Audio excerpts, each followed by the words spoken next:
Gracias, Leopoldo, por estar con nosotros en Efecto Nine. Muchísimas gracias a ti, Moisés. Un honor estar contigo en tu programa.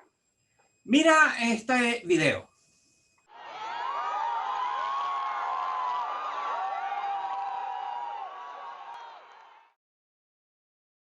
¿Qué estabas pensando tú en ese momento?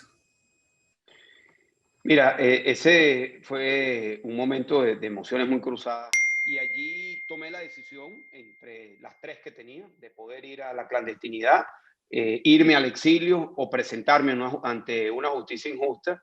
Y mi bisabuelo Eudoro López, estuvo preso 14 años. Y esa imagen, ese recuerdo que lo tengo en blanco y negro, algo muy distante, me acompañó en esos momentos de tomar la decisión de ir a la cárcel. Y yo decía, bueno, si él pudo, yo voy a poder resistir eso. Y bueno, ese día fue un día largo, ¿no? Yo estaba a 45 minutos de Caracas, transité 45 minutos en la maleta de un carro pensando en que mi vida iba a cambiar a partir de ese día, y a eso de las 12 del día ya había tomado la decisión de ir al sitio donde habíamos convocado en la avenida Francisco de Miranda, yo mismo manejando una moto. Allí pasó varias alcabalas y en la última me paran y bueno, ahí me la jugué. Era funcionarios de la Policía Municipal de Chacao, de la policía de la que yo fui alcalde. Me levanto el casco, los policías se ríen, se cuadran y me dicen, adelante alcalde, pase adelante, estamos con usted. Y llegué a la avenida Francisco Miranda, todo el mundo vestido de blanco como lo habíamos pedido, todo el mundo muy pacífico, mucha gente, mucha energía, muchos sentimientos encontrados. Tomé la decisión de pararme en la estatua de José Martí con un megáfono, y en ese momento sí te digo que estaba pensando si ese era el momento en donde me iban a matar, porque todos los días anteriores Diosdado Cabello había estado mandándole mensajes y llamando a Lilian, mi esposa, diciéndole que no me entregara de esa manera en público, porque me iban a matar. Entonces, en ese momento, volviendo al corazón de tu pregunta, ¿qué sentí? Yo, bueno, aquí me la juego, pensando que ahí me podían meter en un disparo, pero también con mucha convicción de lo que estaba haciendo, con mucha determinación de que presentarme ante la justicia injusta iba a contribuir a quitarle la máscara que hasta ese momento tenía la dictadura y presentarse como lo que es ante Venezuela y el mundo, como una dictadura criminal. Muchos creen que fue un error y que sobre todo estimulaste a la gente que fuese a la calle y allí hubo muertos, hubo circunstancias muy violentas y te culpan a ti de eso. Nunca, Moisés, te lo digo de corazón, nunca pasó por mi mente el pensamiento de arrepentimiento. Yo tenía una profunda convicción de lo que estaba haciendo y sobre las consecuencias de los muertos que hubo, de los heridos que hubo. Yo creo que es un error pensar que eso es una responsabilidad de quien convoca una protesta pacífica, y no responsabilidad de una dictadura asesina que utiliza las armas del Estado venezolano, del pueblo venezolano, para asesinar a jóvenes que estaban pidiendo libertad. ¿Cuál fue el momento personalmente, humanamente, psicológicamente más difícil que tú pasaste cuando estuviste en la cárcel militar de Ramo Verde? Mire, yo te puedo decir dos momentos, Moisés. Uno, cuando a mi esposa y a mi esposa Lilian y a mi madre fueron a visitarme a la cárcel y las desnudaron a las dos. Las hicieron agacharse desnudas y estaban frente a mi hija Manuela, que en aquel momento tenía 6 años. Ese fue el momento de mayor frustración, de mayor indignación que yo sentí estando en la cárcel. Luego tuve un momento muy difícil también, que es que a mí me sacan de la cárcel, me llevan a casa por cárcel y 3 semanas después me llevan de mi casa nuevamente a la cárcel militar de Ramo Verde. Y ese fue un momento muy difícil porque fue como regresar al infierno después de haber estado en el calor de mi hogar con Lilian, con mis hijos, y volver al infierno fue uno de los momentos más difíciles que me tocó en todo este proceso. Después estuviste en tu casa, en casa por cárcel, hasta el 30 de abril del 2019. ¿Qué pasó ese día? Mira, ese día en la madrugada me va a buscar un grupo de militares y de policías del SEBIN y del DGCIM para llevarme a un pronunciamiento que estaba planteado y que se hizo, apoyado por un grupo de militares, el presidente Guaidó, para invitar a los militares a que se sumaran a la protesta popular y promover una transición y elecciones libres. Teníamos acordado que a la media mañana iba a salir una sentencia del Tribunal Supremo de Justicia en la que se desconocía la constituyente, se desconocían las elecciones del año 18 y se convocaba una transición y elecciones libres. Cuando Michael Moreno, el presidente del Tribunal Supremo, sale rechazando lo que nosotros estábamos haciendo esa madrugada, pues comienza a desmoronarse lo que habíamos planteado, que eran pronunciamientos que ya estaban acordados de militares alrededor de toda Venezuela. Sin duda alguna no llegamos a materializar la salida de Maduro, pero fue un día muy importante en lo que fue el quiebre militar. En 18 años esa ha sido la única oportunidad en la que ha habido un pronunciamiento militar activo en contra de la dictadura. Yo soy de la opinión que ese episodio lo pudimos haber aprovechado más, pero bueno, entró en un escenario de guerra de culpas, como sucede muchas veces en estos episodios, y bueno, lamentablemente no pudimos avanzar. ¿Cómo lograste escapar? Cuéntanos los detalles de tu huida de Venezuela. Mira, yo tomo la decisión un mes antes de mi salida de Venezuela. Me comunico con un grupo de personas muy reducidas, gente muy cercana conmigo, que han hecho este tipo de operaciones y les pido que empecemos a pensar en esto, a planificar. Y yo, por mi parte, me dediqué a buscar mecanismos para ver las cámaras de seguridad que están en la embajada. Y eso me permitió saber a qué hora la policía hacía el cambio de guardia y cuál era la hora de más vulnerabilidad. Y lo más importante, un punto ciego que me permitiera salir de la embajada. Eso me permitió, esa madrugada del viernes que salir de la embajada, voy en un vehículo hasta un lugar en Caracas, nos metemos en un sótano y allí me encuentro con el resto del equipo que ya había tomado control de un vehículo del Estado venezolano y allí nos disfrazamos de una cuadrilla de una institución del Estado venezolano. Y salimos entonces a cruzar Venezuela hasta la frontera con Colombia, ya montados nosotros en una embarcación para cruzar el río y llegar a Colombia. Llega la guardia y nos baja y nos detienen. Y entonces allí varios de los que estábamos, éramos 4 en ese momento, 2 de ellos, a uno lo desnudan completamente, al otro lo requisan. A mí, fui el último, no me mandaron a quitar la mascarilla, me pidieron el nombre, yo di la identificación falsa y bueno, tuvimos que manejarnos para convencerlos a ellos que nos dejaran salir y finalmente nos dejan salir y cruzo hacia Colombia. Llego luego esa noche a Bogotá y de Bogotá coordiné la salida hacia Estados Unidos y Estados Unidos hacia España. Y se genera esta foto. Cuéntanos de tu reencuentro con la familia. Mira, Moisés, ese es un momento que yo lo había pensado muchos años, durante muchos años, de distintos formatos, ¿no? Yo aspiraba a que ese encuentro fuese en Venezuela, pero no fue posible. Pero te confieso que fue un momento de mucha emoción y esos días siguientes han sido de mucha emoción porque fue la primera vez que pasamos juntos unas Navidades en 8 años. Pero no dejo de pensar, Moisés, en 2 cosas. Uno, yo no estoy totalmente libre hasta que no esté en Venezuela.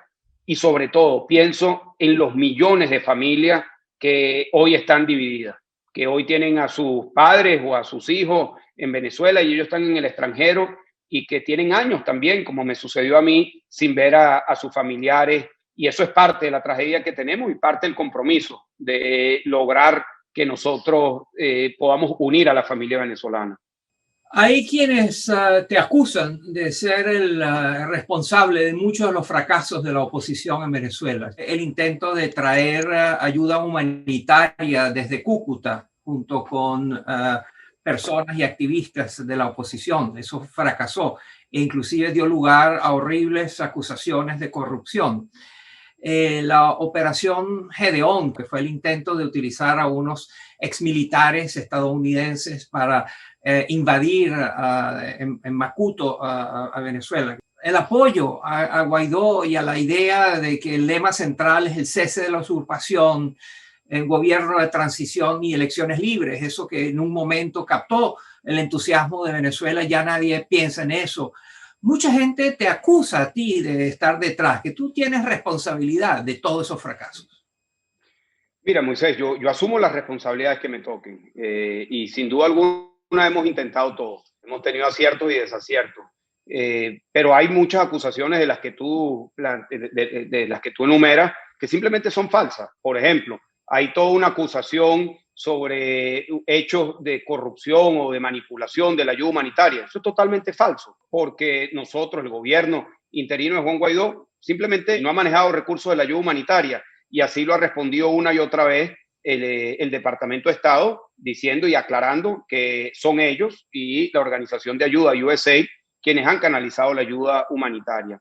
Con respecto al tema de Gedeón, lo dijimos en su momento y lo hemos reiterado, eso fue un falso positivo montado por la dictadura, y de hecho se han presentado las pruebas, y no solo se han presentado por parte de informes periodísticos, sino que el presidente Duque, con los cuerpos de inteligencia y con los máximos representantes de las Fuerzas Armadas en Colombia, dejaron claro que eso había sido un falso positivo. Es decir, ahí había un grupo de venezolanos que efectivamente estaban en territorio colombiano, que eran militares, que fueron infiltrados por la dictadura y luego fueron financiados por la dictadura. Y todo esto que estoy diciendo lo dijo Diosdado Cabello y Jorge Rodríguez semanas antes que sucediera el hecho en mayo del año 2020.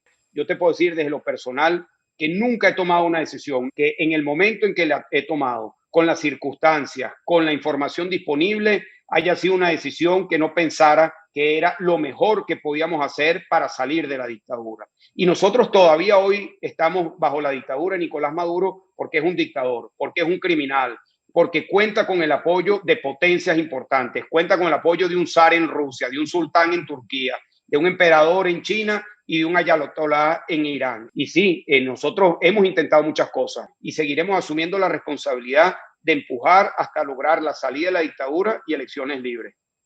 Una de las acusaciones más frecuentes que hay contra ti y otros miembros del grupo de Juan Guaidó es la corrupción y el estilo de vida. Muchos se preguntan de dónde, cómo financias tu vida, ¿de qué vives tú? Mira, yo en estos momentos estoy recibiendo apoyo de mi familia, como le ha tocado a muchos venezolanos que han salido. He vendido cosas que tenía en Venezuela y, por supuesto, pues pensando en cómo proyectar esta nueva realidad. Es algo que nos toca a todos los que tenemos que salir de Venezuela. Nosotros hemos planteado una y otra vez ante distintas instancias, ante la Contraloría Especial, ante la Comisión de Contraloría, que todos esos temas sean investigados. Pero yo voy más allá, Moisés. Yo creo, y así lo he planteado a la Asamblea Nacional, a Juan Guaidó, a los líderes políticos, que nosotros tenemos que solicitarle a la OEA una comisión especial o algún otro instituto internacional para que investigue todos los temas sobre los cuales han habido acusaciones y señalamientos, porque nosotros no podemos dejar eso sin respuesta. Yo estoy en la convicción que allí no ha habido hechos irregulares de nuestra parte, y si ha habido alguien responsable de haber cometido un hecho irregular, hay que investigarlo, porque eso es lo correcto. Y por eso Juan Guaidó le ha hecho solicitudes concretas a todas las instancias para que se lleven adelante las investigaciones. ¿A qué atribuyes tú que sea tan feroz y tan agresiva la manera como te tratan en las redes sociales tus opositores de la oposición, que son mucho más agresivos y violentos contra ti que la propia dictadura? Mire, yo te diría, Moisés, que la principal razón, y yo la comprendo perfectamente, es la frustración. Es decir, hay una frustración de no haber logrado la salida de la dictadura. Y hemos sido varios que hemos encarnado esa esperanza, y al no materializarlo, pues lo que ha venido es una frustración. Pero también hay que entender que Venezuela es un laboratorio de manipulación de las redes sociales. Yo no quiero decir que no hayan críticas que sean válidas y legítimas que se expresan allí, pero Venezuela es un laboratorio de manipulación de las redes sociales por parte de Rusia, por parte de países extranjeros, de empresas que contrata la dictadura, y todo esto está perfectamente demostrado. Recientemente la Universidad de Stanford hizo un informe sobre este tema. El Atlantic Council sacó otro informe sobre cómo la dictadura tiene miles de personas articuladas para contaminar las redes. La principal estrategia de la dictadura ha sido y es dividirnos a los sectores democráticos. Y han habido episodios muy marcados. En enero del año 2020 vimos lo que fue la Operación Alacrán, la dictadura comprando entre 500.000 y $1 millón a cada diputado. Y así han habido varios episodios en donde la dictadura, con plata o plomo, como hacía Pablo Escobar, buscan dividir a los sectores democráticos en Venezuela. Pero ciertamente allí tú señalas uno de nuestros grandes desafíos, que es lograr la unidad. No solo me refiero al sector político, sino me refiero también a los sectores que representan la fibra democrática del país. Y estoy convencido que en este momento tenemos una oportunidad de relanzar el esfuerzo unitario alrededor de un objetivo común: elecciones presidenciales y parlamentarias libres, justas y verificables. Y que eso se convierta en el objetivo aglutinador dentro de Venezuela, pero también fuera de Venezuela. Porque a nosotros en Venezuela nos piden unidad, pero la realidad es que también los países que apoyan la causa por la libertad en Venezuela tampoco están unidos. Dentro de la oposición hay quienes mantienen que hay que negociar y llegar a acuerdos de compartir el poder y de convivir con la dictadura y que haya una especie de gobierno de coalición. ¿Qué piensas tú de eso? ¿Tú estás a favor, estarías a favor de negociar con la dictadura? Nosotros tenemos la responsabilidad política, no solo del análisis político, sino de la acción política. Y es por eso que nos estamos dedicando a ver cómo podemos conciliar esas posiciones y luchar a favor de unas condiciones electorales. Eso tendría que pasar por un acuerdo político para ir a unas elecciones. Y el tipo de acuerdo que necesitamos es muy claro. Necesitamos condiciones electorales, que significa un nuevo CNE, registro electoral, que los partidos puedan estar libres de competir en unas elecciones, que no haya inhabilitados y que haya observación internacional. Pero lo que no podemos y con lo que nosotros no estamos de acuerdo es negociar con la dictadura los términos de convivencia en la cárcel. Y te hago el símil de la cárcel porque yo eso lo viví en la cárcel. Y lo que me quedó muy claro es que la lógica de la dictadura es negociar las condiciones para que puedas estar un poco mejor dentro de la cárcel, pero nunca, nunca abrir el candado y sacarte de la cárcel. Lo que se está planteando es eso: mejorar unas condiciones marginalmente, pero no plantear la apertura del candado y levantar las cadenas que hoy oprimen al pueblo venezolano. Y nosotros estamos comprometidos, al menos yo te lo digo de todo corazón, comprometidos para lograr el cambio político, que es la mejor y la única manera de poder atender la tragedia humanitaria. Con Maduro es imposible. ¿Qué le dirías tú para darle ánimo a un venezolano, una venezolana que está desilusionada, frustrada, que pasa hambre, que no tiene servicios públicos, que vive en peligro simplemente por vivir en Venezuela? Mira, lo primero es comprensión de las dificultades que se están viviendo en todo sentido. Los venezolanos que están en Venezuela y los que están afuera también, Moisés, porque también hay millones de venezolanos fuera del territorio que están sufriendo. Y yo a todos simplemente les diría que tenemos el compromiso como país, cada uno de nosotros, en no perder la esperanza. Es lo que nos separa de poder ser libres y ya definitivamente quedarnos enterrados con una dictadura por muchos años más. Es la diferencia entre Venezuela y Cuba, por ejemplo. Es la diferencia entre un país movilizado por la idea de ser libre y un país arrodillado con la convicción de que no lo lograrán. Leopoldo López, un valiente y aguerrido líder de la oposición democrática en Venezuela. Gracias por estar con nosotros, Leopoldo. Muchísimas gracias, Moisés, a ti, a todo tu equipo y a tu audiencia. Muchas gracias y mucho éxito en todo.